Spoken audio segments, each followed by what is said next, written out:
buenas tardes a todos. En nombre del Centro Cultural de la Cooperación Floreal Gorini y de su Departamento de Literatura y Sociedad, le damos la bienvenida a un nuevo encuentro del ciclo Hablar de Literatura, un ciclo que cuenta ya con varios años de realización, de discusión y de interpelación respecto de lo que significa el hecho y el acto de hacer literatura hoy, de hacer literatura acá y de hacer literatura en esta época.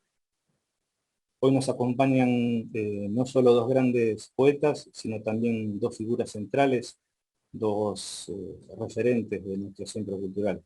Me refiero a Juan Villafani, su director artístico, y a Susana Chela, directora del Departamento de Literatura, quienes nos van a hablar, entre otras cuestiones, acerca de sus más recientes poemarios.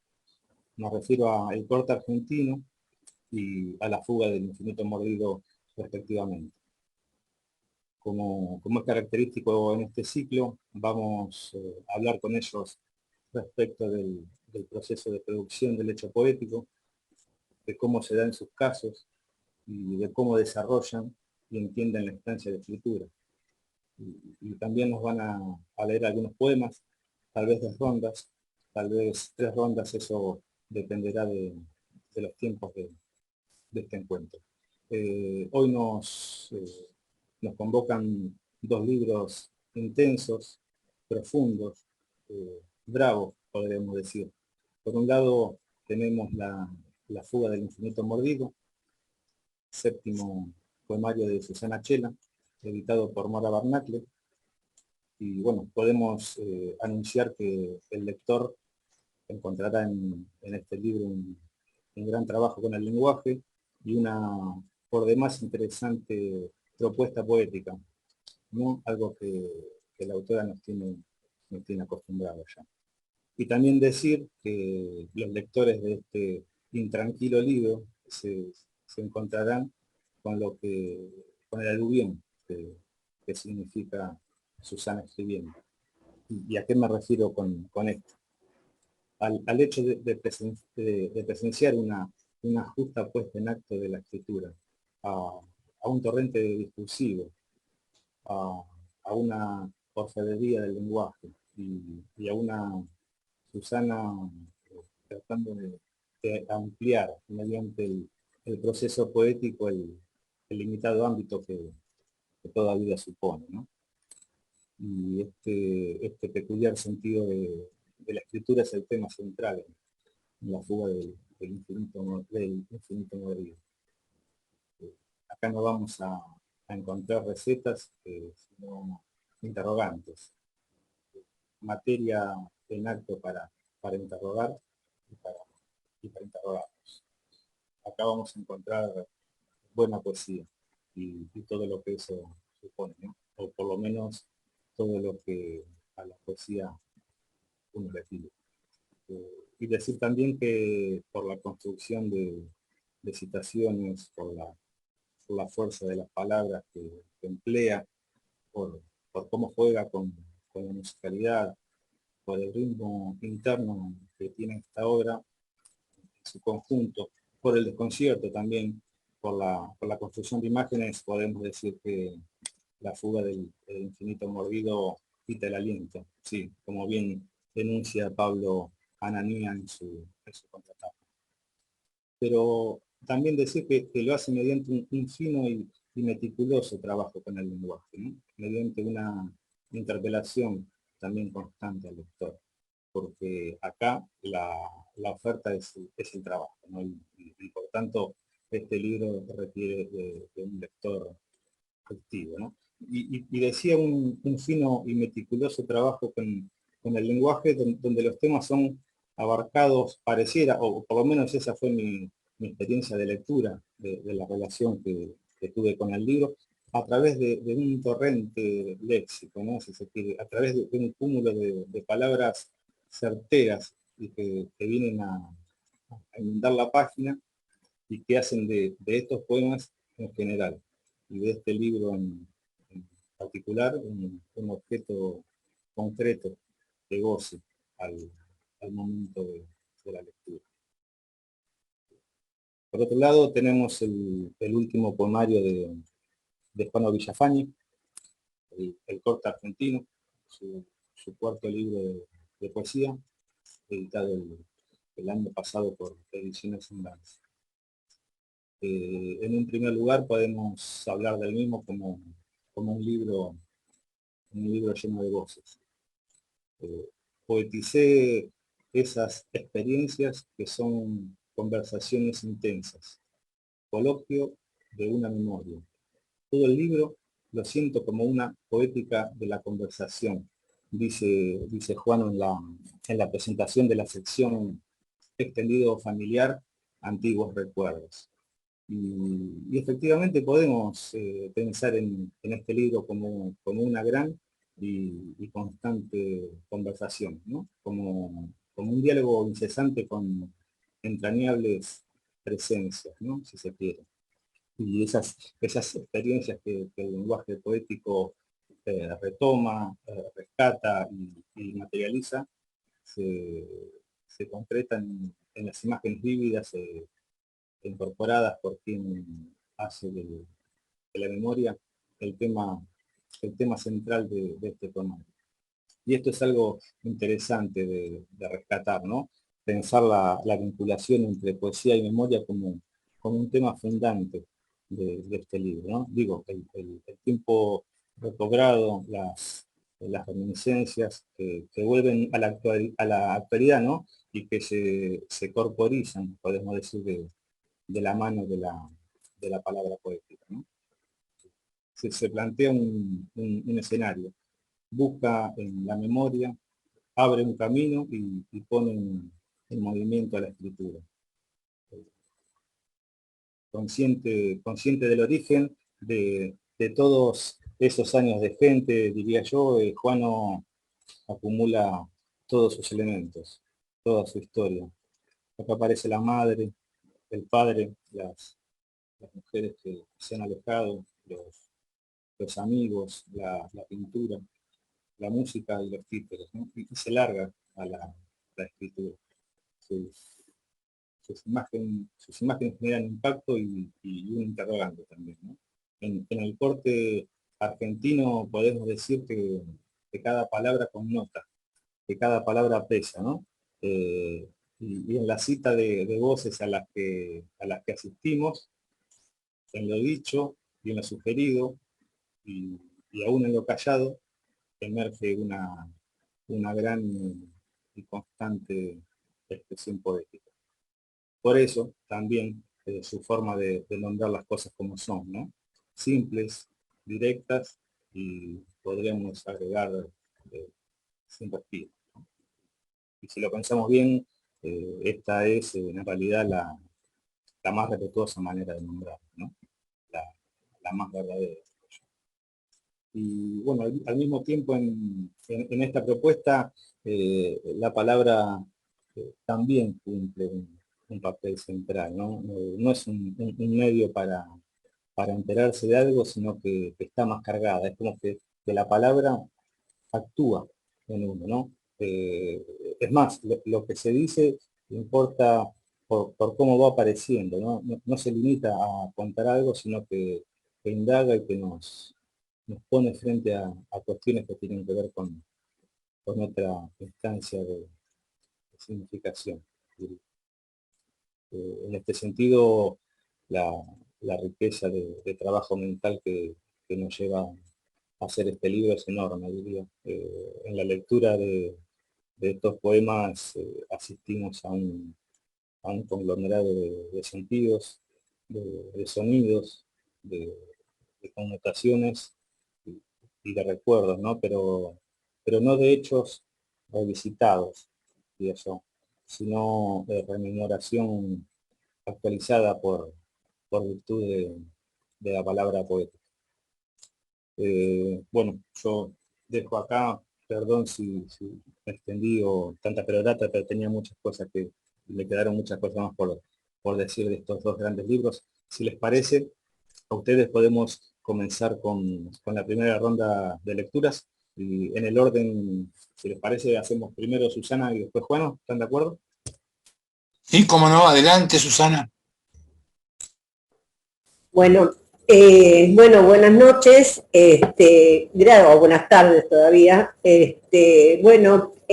Gracias Lucas por tus palabras en esta nueva reunión del ciclo Hablar de Poesía.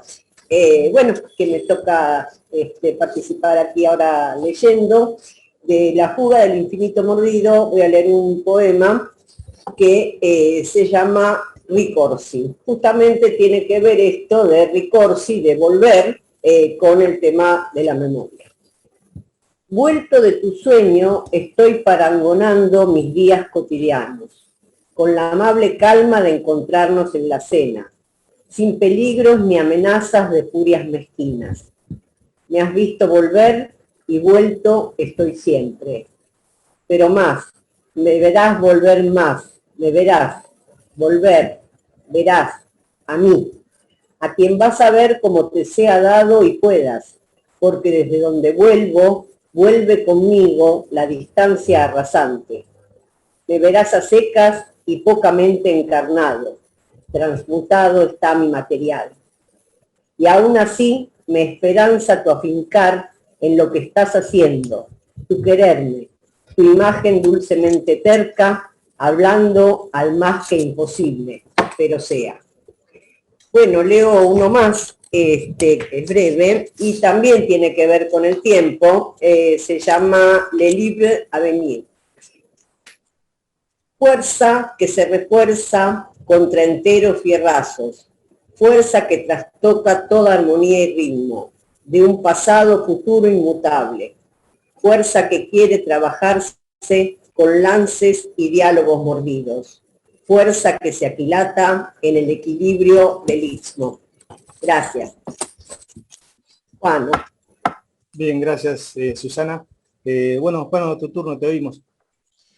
Bueno, muchísimas gracias en primer lugar por esta invitación a formar parte del ciclo Hablar de Literatura que organiza el Departamento de Literatura y Sociedad del Centro Cultural de la Cooperación y poder también participar acompañada por este hermoso y profundo libro de Susana Schiela, La fuga del infinito mordido. Así que agradezco esta posibilidad de compartir hoy además esta lectura. Les voy a leer Último aprendizaje.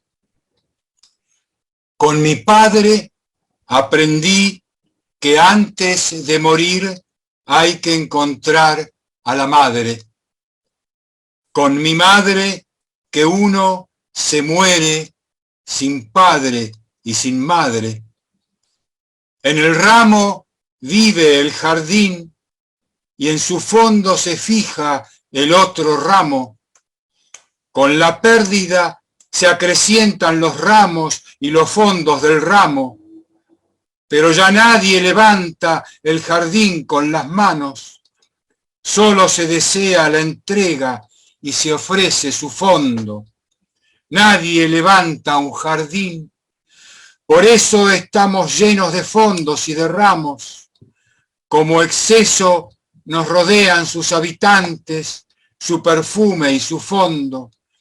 Uno va solo a la cita con su ramo de espera y uno espera levantarla de nuevo. Ella espera el ramo, su primer perfume. A mi madre la subí con su ropa de teatro. Es imposible levantar un jardín. Y uno breve, muy breve, composición de lugar. Ya no sé si vendrás a ver el río, la calle o la sombra. Donde había un río, ahora hay una calle. Donde había una calle, hay una sombra. Y donde había una sombra, ahora hay una flor apretada a su propia sombra. Bien, muchas gracias, Juano. Y ahora vamos a dar comienzo a la instancia de preguntas. Para comenzar, me gustaría preguntarles, y a modo de introducción, en principio, ¿cómo fue el proceso de producción de estos libros, ¿no? Cómo fue su escritura. Si les parece, mantenemos el orden en que se suscitan las lecturas. Primero Susana y después Juan. Bueno, de acuerdo. Bueno, el proceso de escritura es difícil para mí de contarlo como breve, digamos, ¿no? Porque lo que a mí me sucede es que de pronto me surge alguna imagen, alguna, no sé, algo así como que emerge, digamos, ¿no? O alguna, también muchas veces me pasa con alguna palabra, algún verso, medio verso, por ahí que estoy leyendo, y a partir de eso voy diseñando un texto. En el caso peculiar de este libro fue ir, digamos, ordenando estos escritos que digo que yo voy como guardando, como acumulando, digamos, hay una operación luego de selección, ¿no? O sea, del material que tengo, descarto algunas cosas, agrego otras, y por supuesto después viene toda esta tarea de elaboración, corrección, ordenamiento también, cómo quedaría el texto, el pensar, bueno, voy a hacer un texto que tenga títulos, no títulos, que tenga partes, que tenga epígrafe, que tenga, bueno, modelando todo eso y también en muchos casos compartiendo esta lectura y conversando, ya que vos hablabas del tema de la conversación, conversando acerca de, bueno, como escuchar, tener una devolución de lo que uno ha escrito en el sentido de, bueno, ratificar algo, modificar algo, etcétera. Hasta, bueno, llegar a ese momento que uno dice, bueno, basta, porque si no sería una cosa infinita, uno seguiría reelaborando, corrigiendo, etcétera. Y la búsqueda de algo que me lleve por más que los textos acá que no nos tienen, uno puede decir, hay cosas disímiles, no habría como una unidad en el sentido temático, creo que la unidad más bien está dada por el modo en que yo escribo, que como dice Luca, es tormentoso, que a veces ni yo me animo a leer en voz alta alguno de estos textos, porque digo, no me va a dar el aliento, justamente. Y bueno, ¿cuál es el meollo, digamos, ¿no? Como me pasó con el libro anterior, que bueno, el meollo era el fondo, que para mí tiene muchas connotaciones, bueno, por supuesto, lo que implica la palabra fondo, tocar fondo, pero también tiene connotaciones del recuerdo, ¿no? De un lugar en la casa donde yo vivía de chica, que era la parte del fondo, justamente, que se le llamaba así en la familia, el fondo. Y en este caso tenía que ver con algo de tentar el infinito, la infinitud, la eternidad, etcétera, y encontré en medio verso, no en uno, en medio verso de Juan Gelman, el poemario Anunciaciones, que dice La fuga del infinito mordido. El poema en el que está medio verso no tiene que ver, digamos, con la vuelta de tuerca que yo le di, ¿no? Está haciendo le está hablando a la amada y bueno, la relación entre ellos, etcétera. Pero para mí extraer, digamos, ese fragmento me servía para darle la unidad a todo este conjunto. Este fue más o menos el proceso que hice. Bueno, ahí después podemos seguir conversando. Dejo a Juano ahora que cuente él.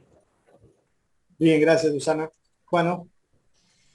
Muy bien.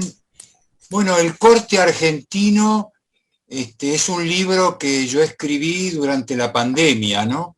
Es una suerte, si se quiere, de novela familiar, y la experiencia o las experiencias poéticas originales vienen de los recuerdos de la infancia, adolescencia y juventud en mi casa familiar, mi casa familiar fue un gran teatro y yo viví, diría, dentro de ese gran teatro en un clima renacentista, porque dentro de esa casa, que era un gran teatro, se cultivaban las artes y las letras, se escribía poesía, se hacían títeres, se pintaba, se dibujaba, se hacía música, se ensayaba.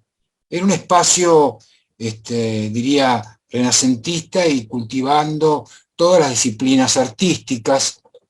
Estaba la idea de mis padres que con el arte íbamos a salvar el mundo y nos impulsaban desde niños a trabajar, ¿no es cierto? La casa tenía grandes bibliotecas, grandes escenografías, títeres, espacios y tarimas para realizar teatro, centros de música, en fin, era un espacio, como les contaba, donde se reunían todas las artes y las letras. Y mis padres también eran, por cierto, creadores también, ¿no? Hacían teatro, hacían música, pintaban, hacían poesía, ¿no? Esa impronta y ese recuerdo asociado a las visitas, a los amigos que llegaban a la casa, donde se establecían grandes tertulias, grandes conversaciones, fueron las que provocaron, digamos, la base, diría, original de aquellas experiencias poéticas que estuvieron radicadas en mi memoria. Y cuando hablo de la memoria, me parece interesante, y a propósito de esta charla, que es la primera vez que yo hago público esto que me ocurrió, es el resultado justamente de una memoria afectiva, subjetiva, sobre lo que fueron las relaciones que yo viví en infancia, en mi adolescencia, en mi juventud, pero a su vez hay una memoria histórica literaria que está asociada. O sea, que el libro es el resultado de una memoria afectiva particular y de memorias históricas literarias que se entrecruzan.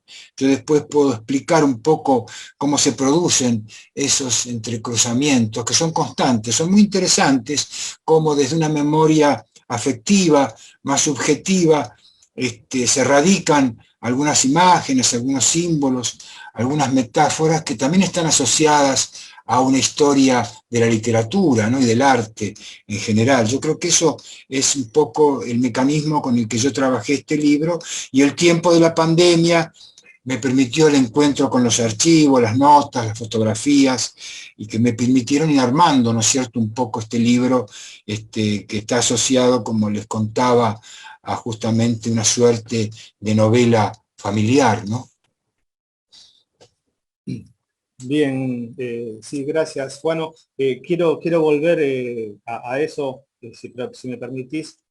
Quisiera también preguntar, porque a medida que los voy escuchando, se me ocurren preguntas puntuales más que preguntas en generales para los dos. Y quería retomar lo de los versos que en el proceso de expresión de este libro Susana contaba algo así como que a veces lee algún verso y eso la dispara a escribir, empezar a escribir y demás. Y bueno, a lo largo del libro de Susana aparecen referencias a muchos autores, ¿no? En los epígrafes del libro y también en varios de los poemas que figuran en él. Pero yo me quería centrar, un poco ya lo estuvo comentando, pero quería que lo detalle un poco mejor. Me quería centrar puntualmente en el título, ¿no? Del al texto, Susana, porque bueno, yo recuerdo que Juan Gelman en dos de sus casi últimos libros volvió al poema así de Cólera Way para titular, ¿no? Con versos del mismo poema, en dos libros, ¿no? Me refiero a Destrasalante en su porfía y al emperrado corazón amor, ¿no? Y acá, como vos bien decías, volvés a Hellman y puntualmente a ese libro, a ese poema de Anunciaciones del año 87. Bueno, se me ocurría preguntarte bien por eso y por qué esa elección y cómo juegan en tu caso o cómo entendés, ¿no? O qué sentido le das a la inclusión de los epígrafes en el libro y en los poemas. entiendo que un poco, no diría que direcciona el texto, sino que implica un punto de entrada particular y distinto, ¿no? Al momento de la lectura. ¿Cómo entendés vos eso, Susana? ¿Cómo esa relación con la incorporación de epígrafes? Bueno, el epígrafe creo yo que es una cosa difícil, porque como digamos, no, por supuesto, todos los textos no tienen epígrafe, algunos sí, algunos no. O sea, los puse cuando me pareció que iban a armar una suerte de referencia aumentada, ¿no? En los textos. Y casi diría un cierto contrapunto entre lo que aparece luego como el poema y esa breve frase que es el epígrafe. Esto también fue un trabajo que me gustó lo que decía Juano de esto de la memoria literaria, y cómo uno cuando escribe pone en juego esa memoria literaria, a veces de una manera inconsciente. Van apareciendo ecos, digamos, de lecturas. Incluso hay uno que es, no es una lectura, no es un poema, sino que es una canción, el de Serge Gainsbourg, que es Yo te amo, yo tampoco, ¿no? Je t'aime, je non plus. Bueno, yo lo recordaba esa canción, lo recordaba él, y entonces me pareció que iba a, de alguna manera, a enriquecer lo que seguía. No porque fuera como una continuidad o una explicación del epígrafe, no, nada que ver con eso, sino como una incisión ahí que venía a traer algo más, como decir, bueno, y como que para que el lector diga, bueno, ¿y este epígrafe por qué está acá? ¿Qué tiene que ver? Y entonces ahí despuntar una posibilidad de ampliar, digamos, los sentidos que están en el poema. Luego, en cuanto a, bueno, ahora me preguntaste especialmente de los epígrafes, pero también están tejidos en el interior del poema resonancias como citas ocultas, no en el sentido de que haya una cita completa, pero sí que haya algún eco de alguna otra voz, ¿no? Entonces ahí, bueno, también esto entraría, digamos, en ese torrente, como vos decís, en diálogo de alguna manera con esa acotación breve que aparece en los epígrafes. Eso es más o menos, no sé si me preguntabas solo eso o me preguntabas algo más del título respecto de Hellman.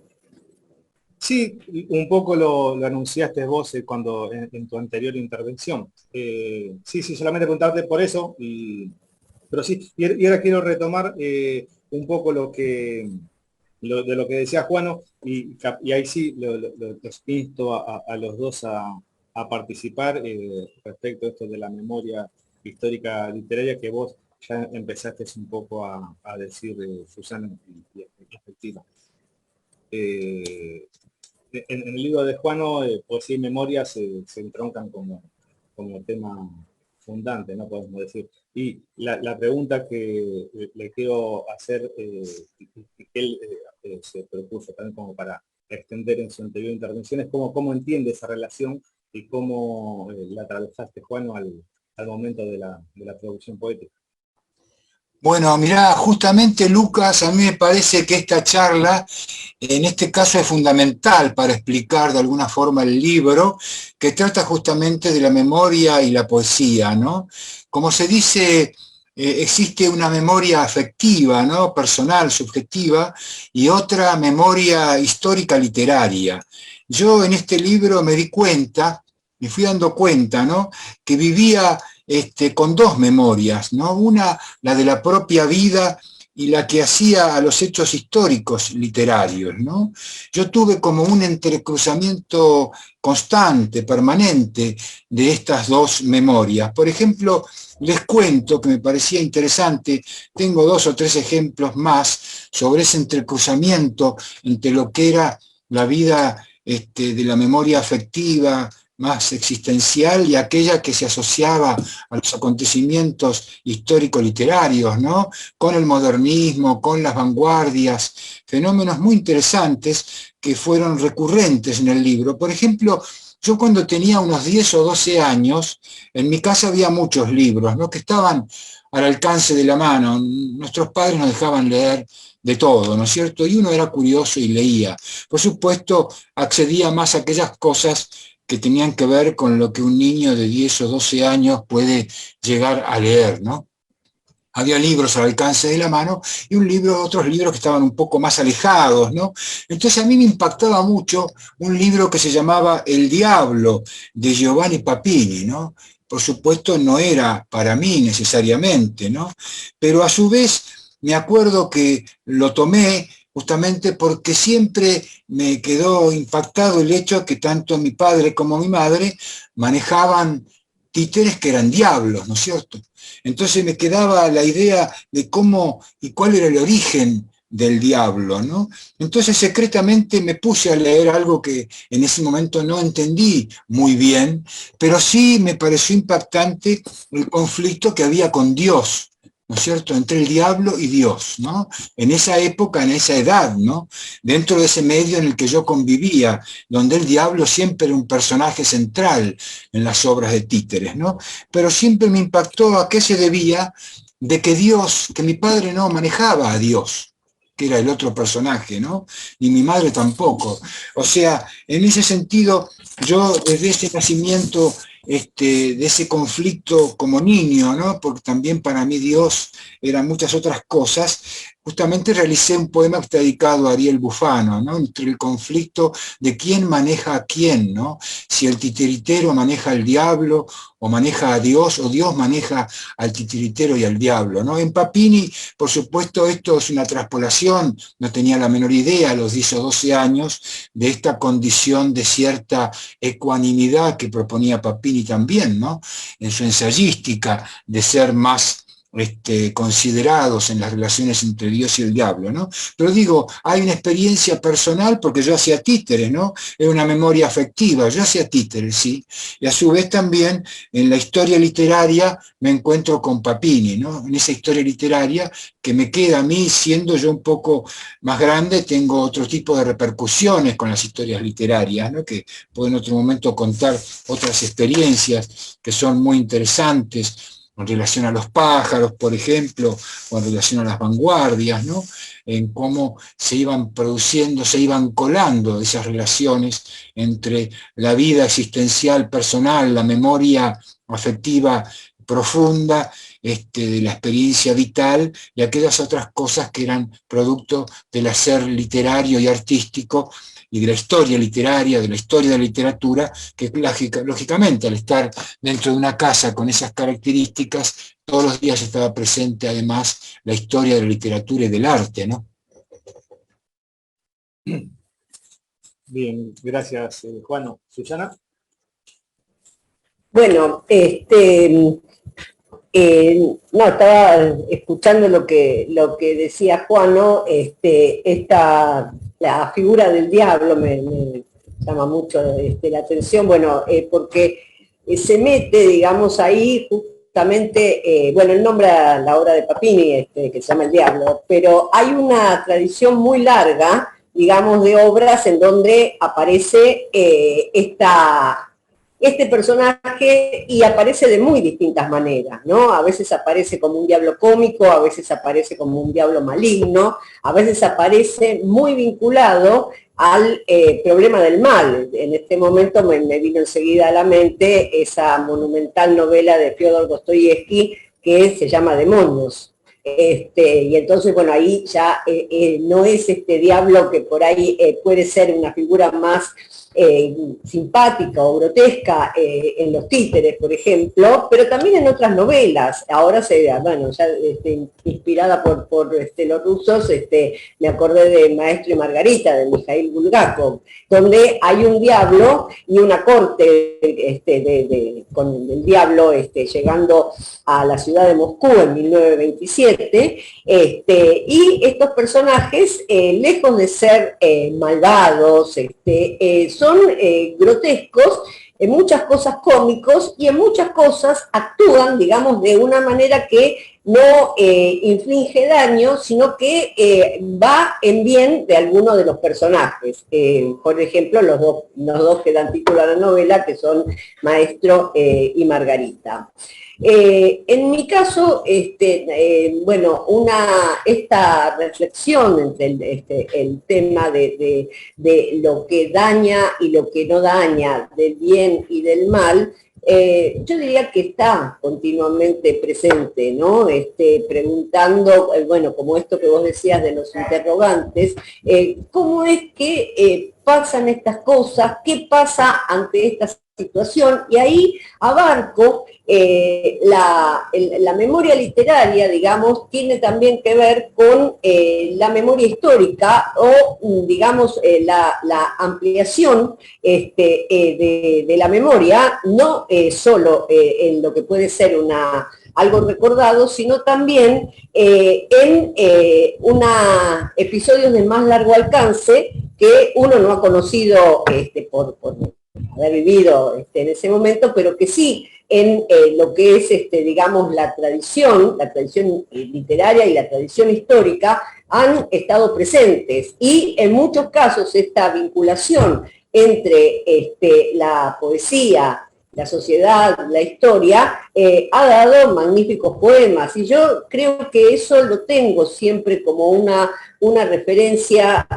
digamos, en la escritura, ¿no? Y que sí se cruza muchas veces con esta otra instancia subjetiva de pronto enlazar algún tipo de recuerdo de algo, bueno, que me ha sucedido, pero también de recuerdo de esa memoria histórica de más amplio alcance.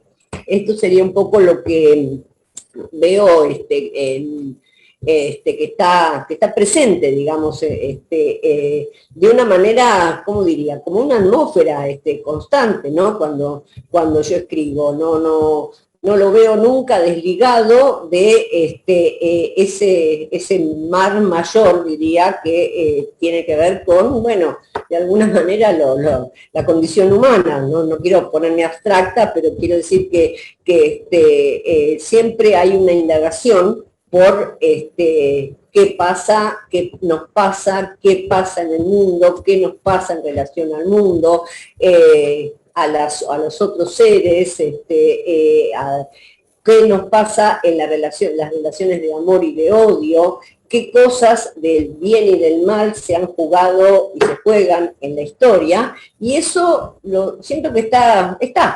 No es que voy a buscarlo, a pensar, bueno, voy a hablar de este tema o algo así, no, está presente como condición de desplegar algún texto.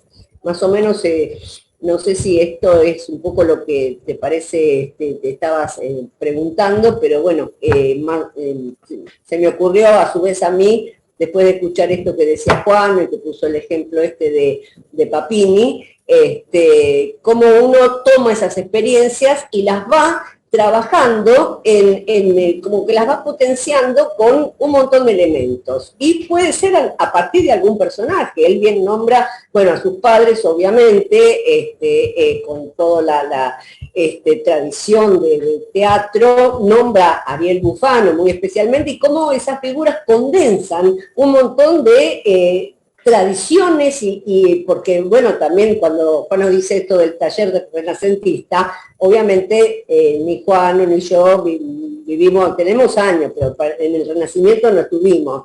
Entonces, ahí es como que también aparece toda esa presentificación de una historia ampliada, de un marco social ampliado. Eso es un poco lo que, bueno, la impresión que tengo. Bien, estábamos por pasar a otra ronda de lecturas, pero dado lo que estuvieron exponiendo ustedes y lo que decían cada uno, voy a meter otra pregunta antes de pasar a la lectura. Ante estos interrogantes, el lenguaje poético puede dar cuenta de semejante vastedad, ¿Qué les parece a ustedes? ¿Es el indicado el lenguaje poético para poder dar cuenta de estas cosas? Se me ocurre, y por la contraria, cuando los escuchaba, cuando San Juan de la Cruz escribió sus poemas, tiempo después escribió ya en prosa como explicaciones de esos poemas, y donde esa referencia era más pobre a lo que logró con su escritura poética, ¿no? Entonces, era como que la única manera de poder dar cuenta de eso era con el lenguaje poético. En lo que ustedes están diciendo ahora, y de acuerdo a sus propias producciones, ¿el lenguaje poético les sirvió para dar cuenta de esto? Bueno, yo, dar cuenta, yo diría, no, dar cuenta es demasiado enorme, digamos, lo que uno está viendo, bordeando, en donde se está moviendo, como para poder decir que el poema da cuenta. Sí creo que es una vía muy productiva para un acercamiento a algunas cuestiones que, bueno, el ejemplo de San Juan está bueno, digamos, ¿no? En el sentido de que, bueno, cuando quiere explicar los poemas es como explicar un chiste, más o menos, ¿no? Eso. Entonces, a mí me parece que si uno piensa en esos elementos que constituyen un poema, o sea, cómo se potencia la significación por cada la ubicación de cada palabra, el uso de los sonidos, las rimas internas, los cortes de verso, los espacios, los blancos que pueden aparecer también, o sea, la disposición espacial, así como la disposición, como la rítmica sonora, ¿no? de un poema. Entonces creo que hay una palabra que está cargada, digamos, que no es la palabra, digamos, que tiene esa ilusión de transparencia del lenguaje de la comunicación, y entonces en esa palabra cargada uno puede hacer una, por más que, quiero decir, hacer una condensación, pero con condensación no quiero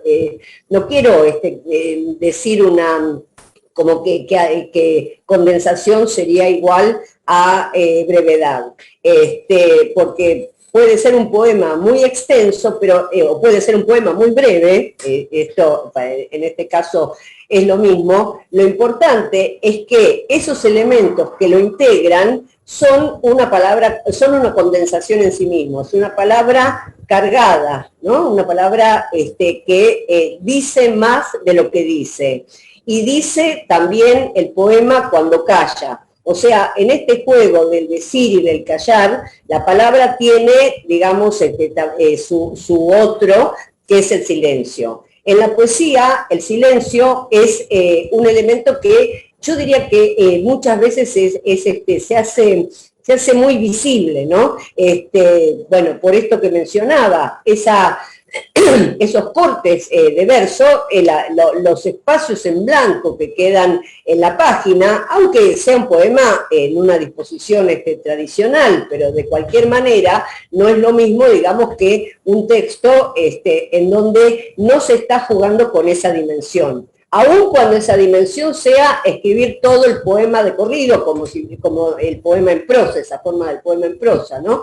Entonces me parece que ahí hay, sea en la forma breve, sea con más blancos, sea con menos blancos, lo que tenemos es esa palabra como potenciada y haciendo una especie de contraste importante con ese otro de la palabra que es el silencio. Y poder, la tentativa también creo que es del lenguaje poético, poder nombrar, poder acercarse a nombrar aquello que siempre está escapando a ser nombrado. Un poco es esa la idea que tengo de esta cuestión de poder acercarse sin que se agote, ¿no? A la realidad, llamémosle, a partir de la poesía. Gracias, Susana. Juano. Sí, para mí, a propósito de lo que comentaba recién Susana, se me ocurre considerar que es posible, a mí me permitió el cruce entre lo que sería esta memoria afectiva en la vida de uno y esa otra memoria histórica literaria. En el cruce de esas dos memorias me permitió poetizar algunos acontecimientos, como por ejemplo la idea de un homenaje que yo le hice a Enrique Molina, que era muy amigo de mi padre, y a propósito del surrealismo, ¿no? La casa de infancia era en sí misma una reivindicación de las vanguardias, ¿no? Y yo después con el tiempo pude reconocer esa enorme amistad que tenían Javier Villafañe y Enrique Molina, o Enrique Molina y Javier Villafañe, a propósito de un acontecimiento que tiene que ver justamente con la llegada del surrealismo, ¿no? Cuando André Breton, y esto hace a la historia literaria, ¿no? De los acontecimientos histórico-literarios, cuando André Breton llega a México y dice así, esto es el surrealismo, ¿no es cierto? Él iba a explicarle a los mexicanos lo que era el surrealismo y resulta que el surrealismo ya estaba radicado allí, cosa que inclusive los mexicanos tampoco sabían de que estaban haciendo el surrealismo. Así Frida Kahlo le responde a Breton y le dice, mire, yo no pinto el surrealismo, yo pinto mis sueños que son lo real, ¿no?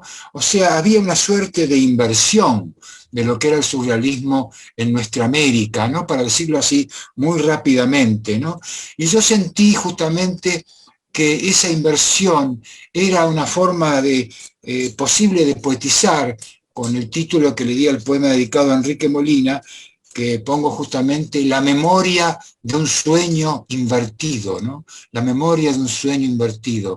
O sea, que para nosotros los sueños eran la inversión de lo que para el surrealismo era en Europa, ¿no? Para hacer una disquisición así muy rápida, ¿no? Sobre el tema. Entonces me parece que poetizar algunos fenómenos de ese tipo, ¿por qué? Porque yo había vivido con Enrique Molina en muchas reuniones y conversaciones esa impronta del surrealismo, o sea, en general era con exponentes y poetas que no todos eran surrealistas ortodoxos, digamos, ¿no?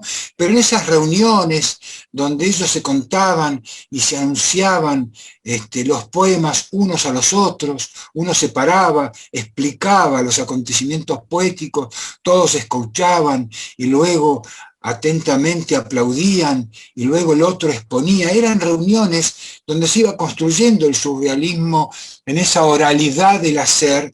A mí me impactó mucho, ¿no? Esa lógica con la que, bueno, Enrique Molina, Olga Orozco, Edgar Baile, en esas reuniones a las que yo asistía, ya era un joven, adolescente joven, me impactaban mucho. Entonces, para mí, justamente, la posibilidad de poetizar el cruce entre la memoria afectiva más subjetiva y estas cuestiones históricas literarias son posibles, que fue un poco lo que yo descubrí. También no era que yo iba con un programa tan claro al libro, ¿no? Lo fui haciendo y descubrí también justamente que en la historia familiar se asociaban las historias afectivas y las historias de la literatura, ¿no? Bien, gracias, Juano. Las ganas de seguir preguntando, pero la idea es que ustedes puedan seguir leyendo poemas de sus respectivos libros. Si les parece, hacemos una nueva tanda de lectura, mantenemos el orden que venimos desarrollando, primero Susana y después Juano. ¿Les parece? Susana, te oímos. Bueno, gracias. Bueno, voy a leer uno, hablando de cosas de memoria y hablando de epígrafes, que se llama Himno. El epígrafe es de Ángel Silesius y, bueno, lo he traducido, ¿no? No sé lo que soy, no soy lo que sé, una cosa y no una cosa, un puntito y un círculo. Ese es el epígrafe. Y el poema. ¿Dónde mi residencia? Donde vos y yo no estamos. ¿Dónde mi último fin? Allí donde no hay ninguno. En la yerma tierra contemplo el revés en lejana cerca, tu fiero modo de persistir. en la fijeza del reiterado sueño inconcluso. Pero, digo, ¿no somos íntimos comunes uno al otro? Y entonces, ¿por qué? Pregunto y, por amor te conmino, desgajada, silenciosa, a que no sigas siempre callando, patria, creyendo que sos nomás rueda, merodeando sin ilusión, en el temido infierno del abandono imperfecto. Y otro que está también ahí junto y que se llama Limosnas y que este también tiene epígrafe, es un epígrafe de un muy extenso poema de un poeta chileno al que yo admiro, que es Enrique Lin. El poema se llama Paseo Ahumada, el poema de Lin, ¿no? Y está anclado justamente en un lugar físico existente en Santiago de Chile, que es el Paseo Ahumada. Entonces ahí en ese poema aparece un mendigo y entonces la frase del mendigo la puse de epígrafe. Su limosna es mi sueldo, Dios se lo pague. Y después el poema.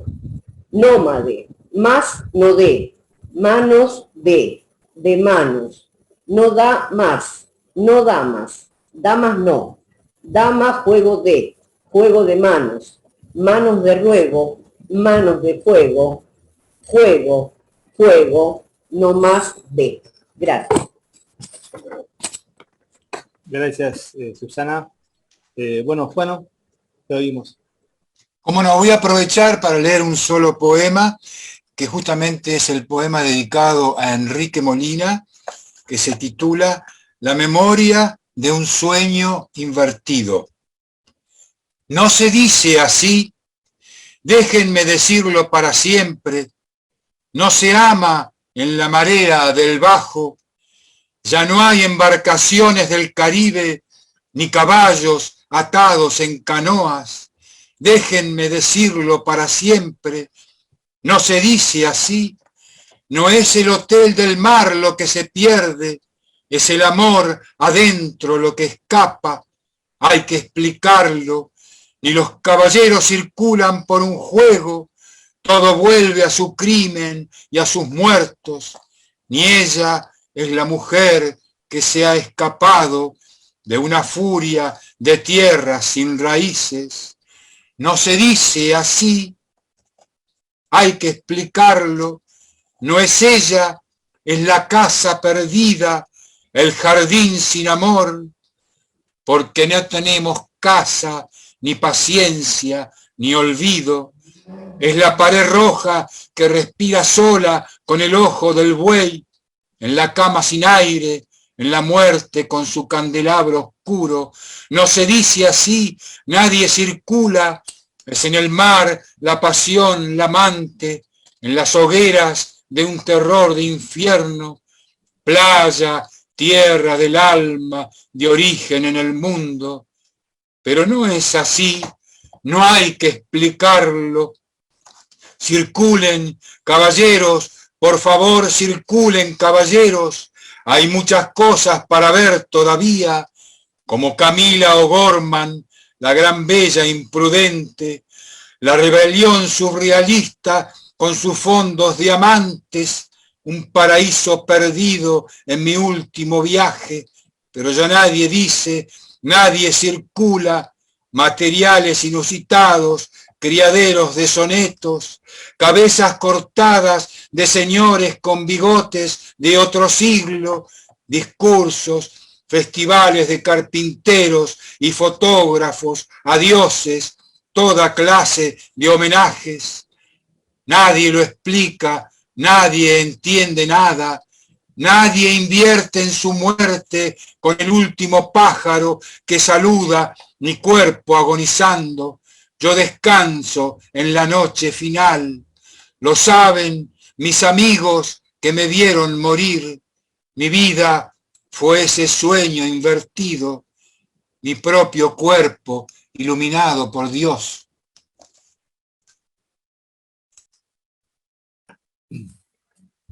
Bueno, gracias, Juano. Estamos sobre la hora estipulada para el encuentro, pero me permito seguir una ronda más preguntas, si ustedes están dispuestos, porque creo que el encuentro lo amerita.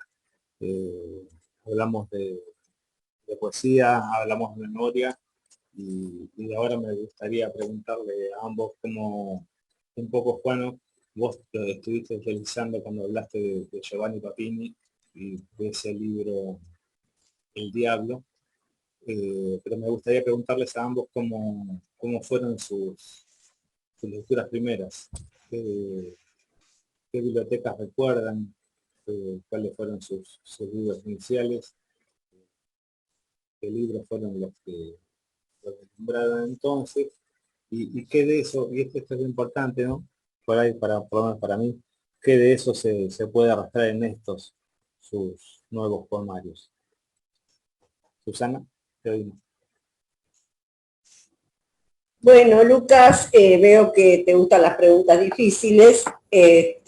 Cuando decís que, así como la memoria, acá hablaríamos de la memoria de lecturas, ¿no? Y yo ahí, claro, me remonto en el tiempo y me voy, digamos, a la infancia. Y bueno, lo primero que me aparece es que yo iba leyendo lo que me iba cayendo, digamos, desde el libro de la escuela, donde afortunadamente se incluían poemas. Muchas veces yo, por mi cuenta, sin que me lo pidieran en la escuela, me aprendía poemas de memoria. Y algunos todavía los recuerdo, ¿no?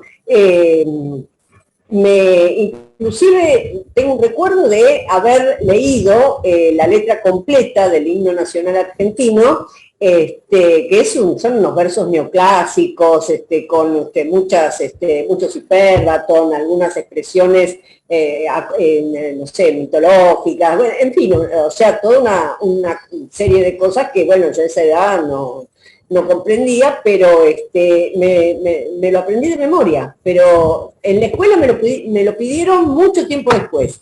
Yo ya lo sabía de memoria antes, porque a mí la sensación de grandiosidad que había en esta canción, que era una marcha, digamos, ¿no? Me encantaba, y después, qué sé yo, bueno, uno que persiste hasta la actualidad. Recuerdo que cuando mis hijos eran chicos se los enseñé, y es el día de hoy que lo saben de memoria, que es el de Martín, ¿no? Cultivo una rosa blanca en julio como en enero.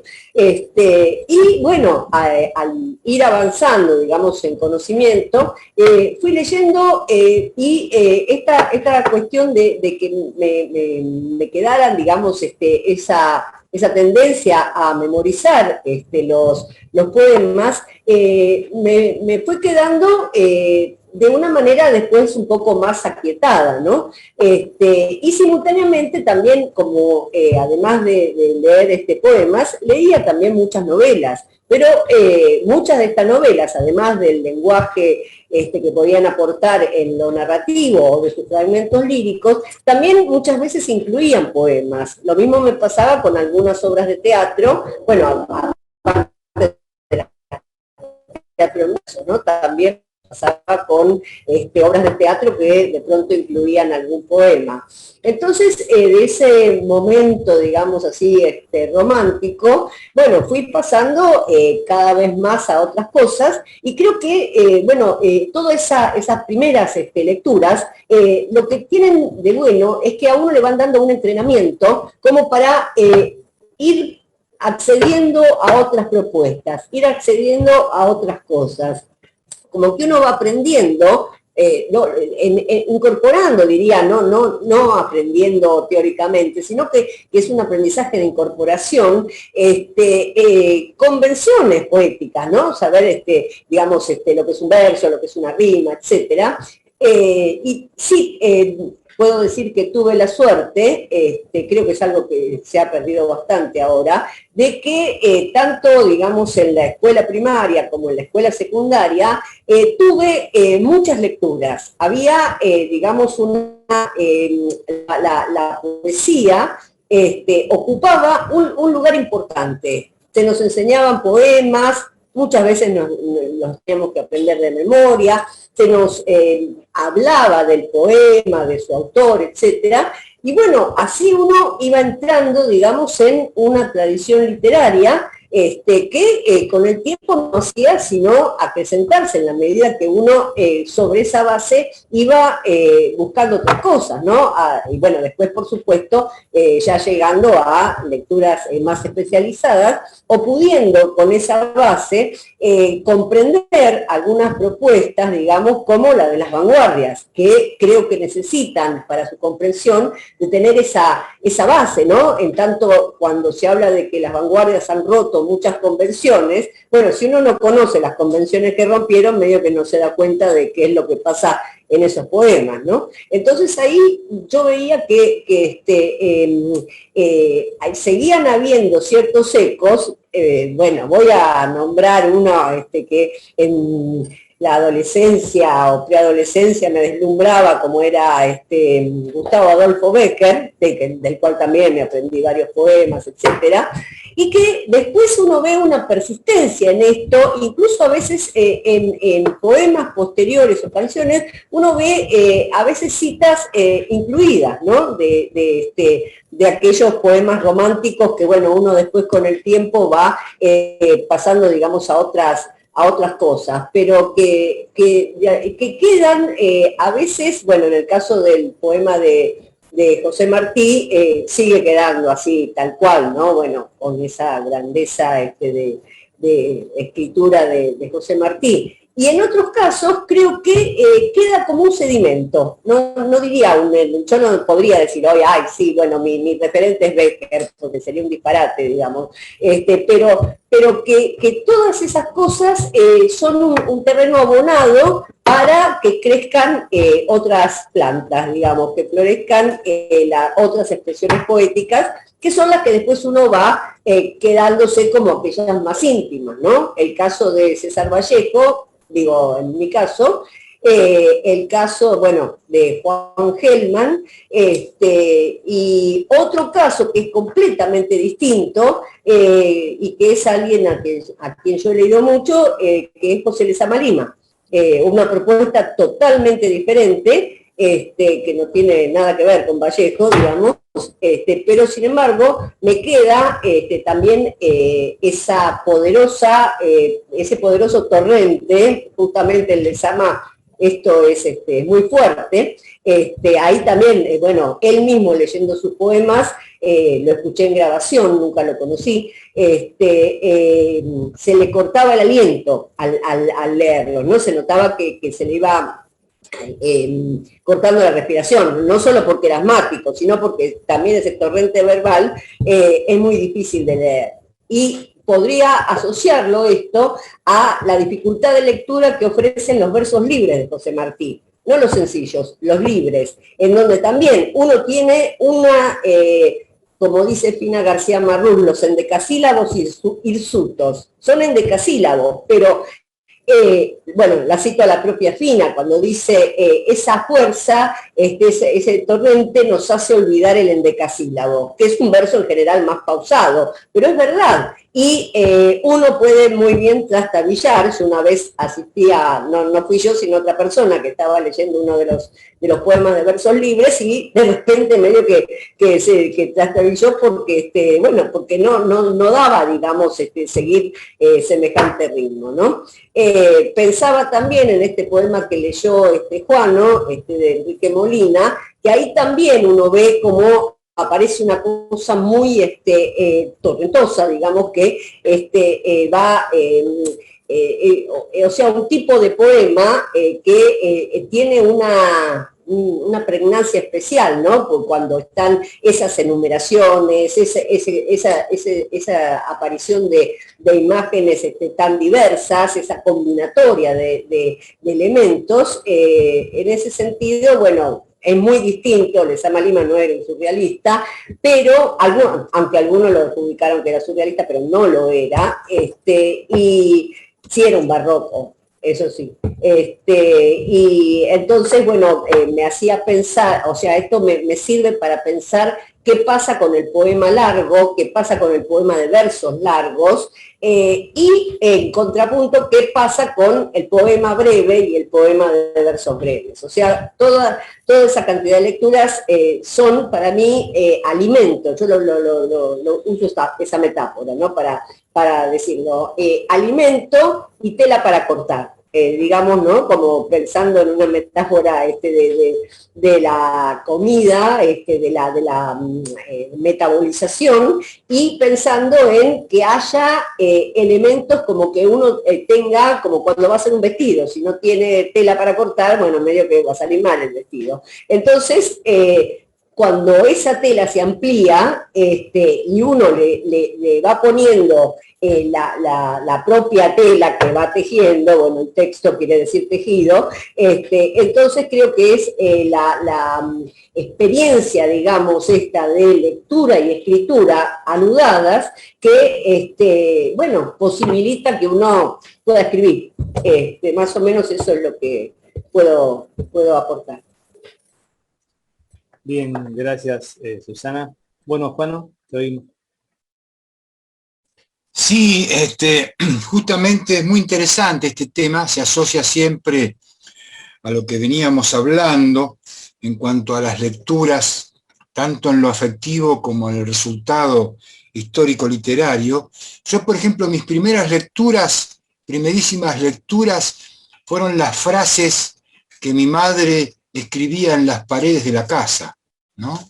Esas fueron mis primeras lecturas, que además eran muy complejas para que yo las pudiera comprender, pero tanto estar presentes esas frases en las paredes, porque eran siempre las mismas frases, con los años y los meses y las semanas, uno empezó a reconsiderar justamente y a comprender desde lo afectivo algunas líneas históricas más complejas. Por ejemplo, recuerdo que había frases de Antonin Artaud, de Paul Klee, de Kandinsky, en fin, de la Biblia, de San Pablo, que decía, el amor no pasará jamás, ¿no?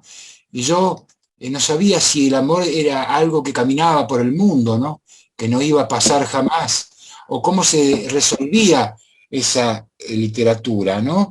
O el artista no tiene derechos a vivir, del derecho a vivir sin deberes, decía Antonin Artaud. Eso estaba escrito en la pared terminantemente para mí, ¿no? O por ejemplo lo que decía Klee, que era muy interesante, una línea es un punto que se fue a dar un paseo.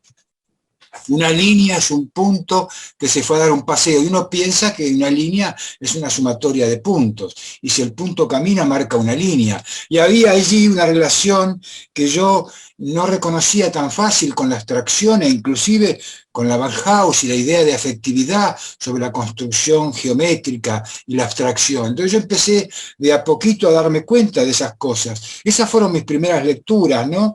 Que yo realicé a través de lo que son las poéticas del títere, las poéticas de la música, las poéticas de la propia literatura, que se fueron instalando, como decía Susana, también desde la impronta modernista, ¿no es cierto? Uno ha leído a José Martí, indudablemente, ¿no?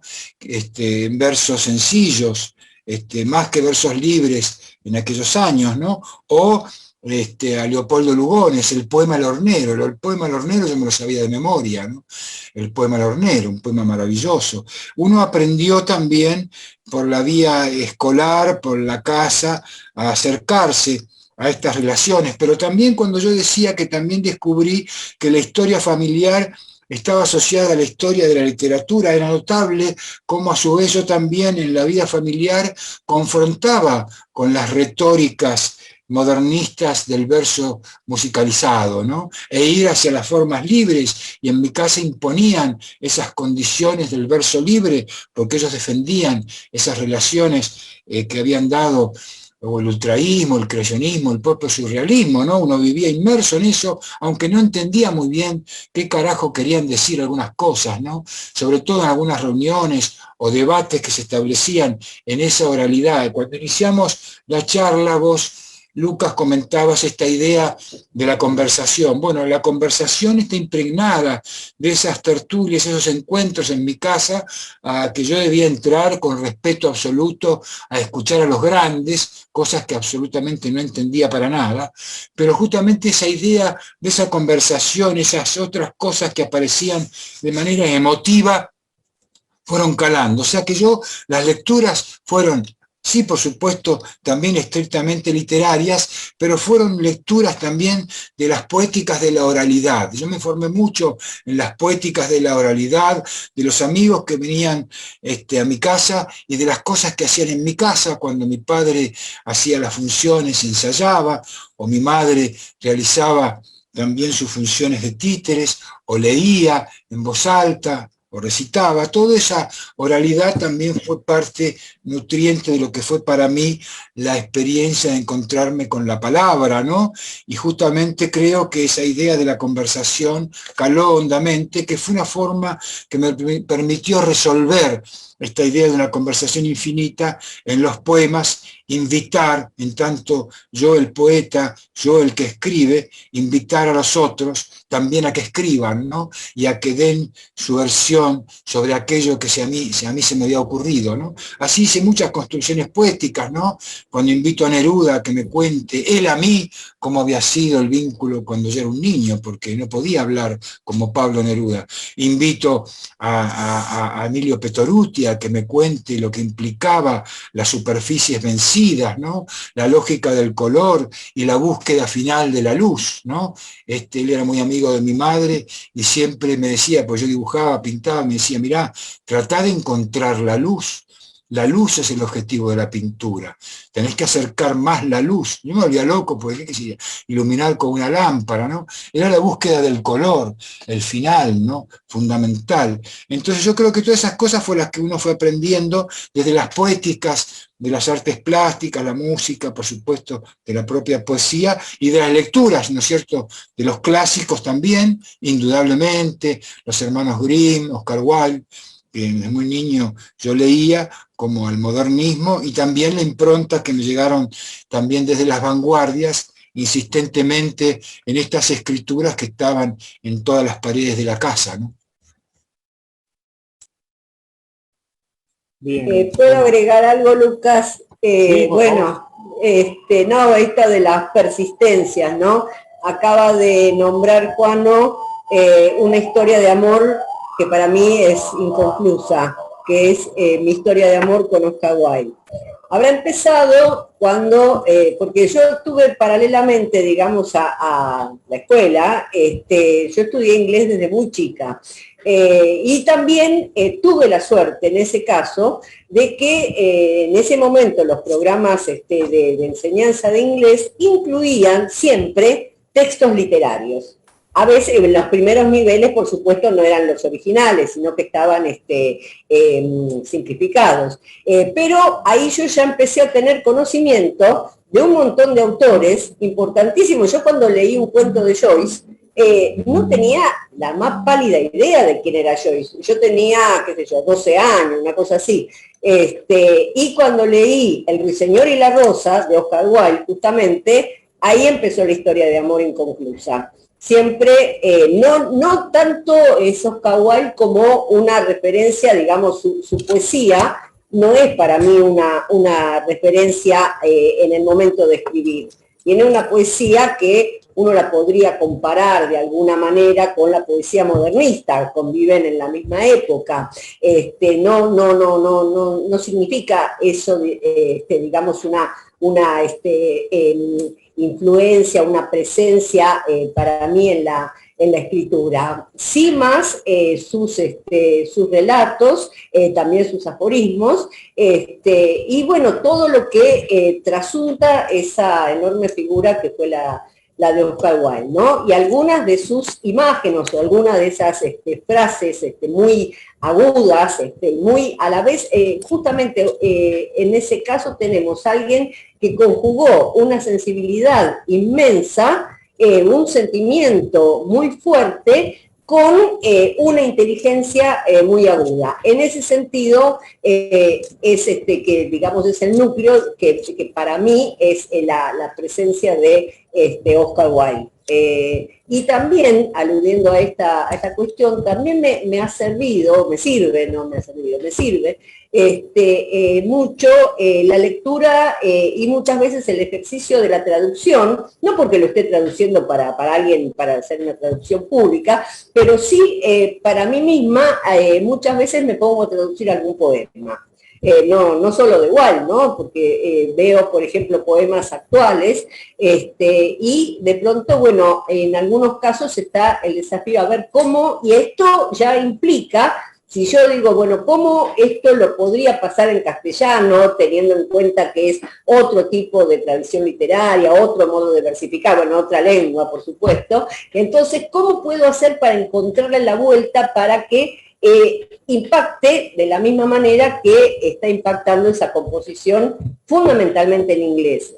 Algunas veces en francés también, pero mayormente la impronta es inglés. Entonces, quería, bueno, no quería dejarlo escapar esto porque digo, bueno, si estoy mencionando nombres, no se me puede escapar mi historia de amor.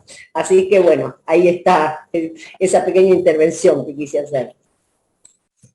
Bien, gracias, Susana. Llegó el momento de ir cerrando este encuentro, esta charla. Obviamente que seguiríamos mucho más tiempo dialogando, pero ya estamos un poco excedidos al tiempo que manejamos de costumbre. Y podríamos cerrar con una lectura nueva de cada uno de ustedes, y en este punto por ahí la tiro como posibilidad, y eso está a la disponibilidad de ustedes, si puedo yo pedir el poema que ustedes van a leer, o si tenían pensado otro poema para leer. A mí me gustaría mucho escuchar de boca de ustedes 2 poemas de sus libros, pero si ustedes tenían pensado otro poema para cerrar, obviamente que están en toda la libertad de hacerlo. Yo de puro cara dura me tiro el lance, como se dice, en mi barrio. Bueno, en mi caso acepto. Bueno. Espero estar a la altura de las circunstancias. ¿Cuáles son los poemas, Lucas? Me gustaría mucho, Susana, si podés leer el poema El Resto, que está en la página 66 del libro. Sí. El resto. Bien. Sí. Vamos al resto.